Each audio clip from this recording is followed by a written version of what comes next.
तर welcome to my new blog आणि good morning public. रोजच्या आणि आलो होतो ऑफिसला आल्यानंतर आपलं पहिलं काम काय राहते, अगरबत्ती वगैरे लावून घ्या ना. मग काय अगरबत्ती वगैरे लावून घेतलो, पूजा वगैरे करून बसलो होतो. तेवढ्यात एक काम लागलं आपल्याला, बाहेर जायचं आणि झेरॉक्स वगैरे घेऊन यायचं होतं. मग काय आलो झेरॉक्सच्या दुकानी, झेरॉक्स वगैरे घेतलो आणि नीट निघालो ऑफिसच्या दिशेने. ऑफिसला आल्यानंतर एकदाच ठेवलं झेरॉक्स आणि आता जायचं होतं आपल्याला गावाकडे. आला होता आपल्या सोबत निशान, मी निघालो होतो आता गावाकडे जाताना. आता आपल्याला टू व्हीलर तर घ्यावंच लागते. घरी गेलो जेवण वगैरे करून टू व्हीलर घेऊन नीट निघालो आपल्या गावाकडे. तर पब्लिक गावाकडे जाताना इतका बेकार रस्ता झाला होता. रस्त्यात खड्डे आहेत का खड्ड्यात रस्ते आहेत ते पण कळणार झालं आणि गाडी पण चालू वाटण्यात आली होती. पब्लिक गावात आलो होतो. आता गावात आल्यानंतर बघा आता पोरांच्या गप्पा मारत थांबावंच लागते. आता तुम्ही पण आहे का यांच्या गप्पा?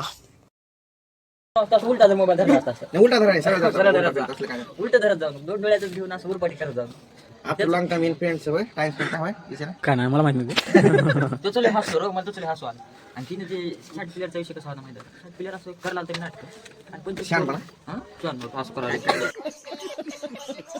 तर पब्लिक गप्पा वगैरे मारून निघालो होतो मंदिराकडे आल्यानंतर असं काहीतरी बघायला भेटलं. दादा असं चहा बनवून आलता. मग काय मोबाईल काढलो आणि घेतलं की शूटिंग डॉली बाय बनला तर दादा चहा तर तयार झाला होता. आता त्याचं चव बघा म्हणलो जरा. चव तर नंबर 1 होती. अर्ध्या रात्री तर झोपायचं ना असलं चहा पिल्यावर नुसतं चहावर चहा दणका ओढला. ते पोरं तर सगळ्यांना विचारलो चौकशी झाली आहे, नंबर 1 झाला म्हणला ते सगळेजण. गणाधर लय मधून खुश होता. काय झालं होतं की काय नाही की आजच्यासाठी एवढंच. लाईक कमेंट आणि शेअर करून नक्की जावा. Bye bye.